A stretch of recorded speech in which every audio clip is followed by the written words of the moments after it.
We're learning tonight more about the impacts the mass firing of federal employees last week could have on our national parks and other public lands in the state.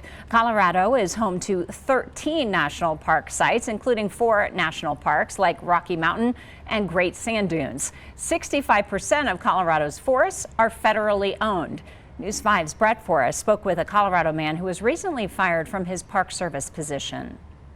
I found out at 4:57 p.m. on Friday that I was being terminated and that I had until the end of the day to turn in all my government furnished items. Last week, President Trump ordered the widespread firing of probationary employees at federal agencies, potentially impacting thousands of Americans. I'm speaking with one fired staffer from Rocky Mountain National Park. We are not revealing his identity because he plans to appeal his firing and fears being targeted by the administration. I moved to Estes Park from another state to take this job.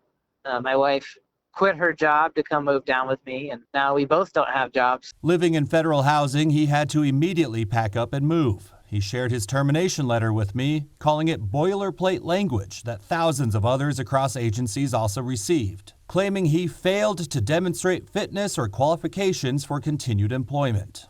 I have been working for the government since 2015. I have an excellent track record. I have performance reviews every single year that have good or excellent reviews. He says 12 employees at Rocky Mountain National Park were fired, and according to the Associated Press, they're among the nearly 1,000 Park Service workers fired nationwide. Among the probationary employees who lost their jobs were seasoned veterans just promoted. You have to put in a lot of hours, either as a seasonal or as a volunteer, to even be considered. According to 2024 data, in Colorado, federal land management agencies employed nearly 5,000 workers. It's unknown exactly how many were fired, but Democrats like Senator Michael Bennet calling on President Trump and Elon Musk's Doge service to reconsider, noting many who lost jobs were part of wildfire suppression efforts. Cutting staff that put out unattended campfires, that manage timber sales and support wildland firefighting efforts means that our communities will face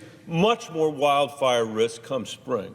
The Trump administration says the cuts and layoffs will shrink the federal workforce and limit what his administration calls wasteful spending. Seasonal parks workers, part of a federal hiring freeze this year, separate from the firings, are allowed to be onboarded once again, but the man I spoke with says many of the permanent staff that would train them were fired. Congressional Republicans like Jeff Crank say they want public lands open, but the U.S. debt has to be addressed. If you're a federal employee and you're doing good, valuable work, then the federal government's going to want you there. This isn't an attack on federal employees. But for those workers hoping to stop the firings in court, a federal judge declined to issue a temporary restraining order on Thursday, while a new federal lawsuit was filed by federal unions this week, arguing that the Office of Personnel Management does not have the authority to fire these workers. We're going to see rippling effects throughout what we call gateway communities for business owners trying to predict what's going to happen in the summer when we get a crush of visitation. The mass reduction in national park staff comes as visitation has soared in recent years. 5.5 million visitors hit Colorado's 4 national parks in 2023, the bulk of those at Rocky Mountain.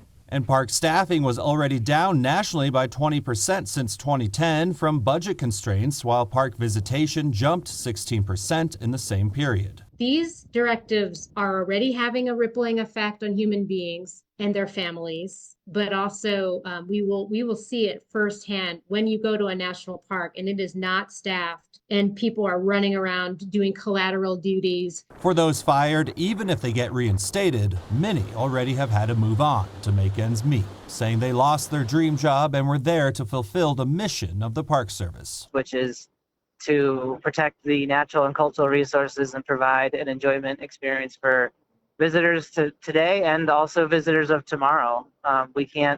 If we ruin these parks, they won't be there in 100 years, and part of our mission is to make sure that they are.